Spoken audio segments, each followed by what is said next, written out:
Festival savremenog njemačkog filma Goethe Fest održava se od 12. oktobra u dvorani Kulturnog centra Beograda.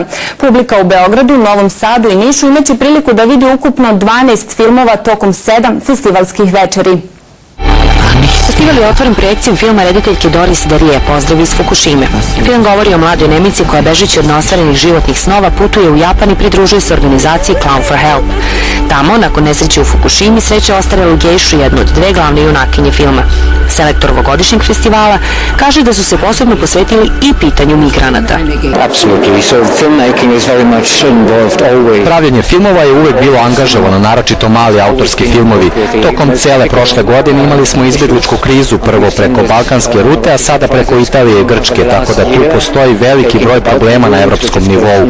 Filmadžije su sve to spustile na lokalnu priču, na lične priče, na protagoniste. Tu se nalazi dobra priča koja ima srce i hrabrost. To je ono na čemu počiva Goethe Fest.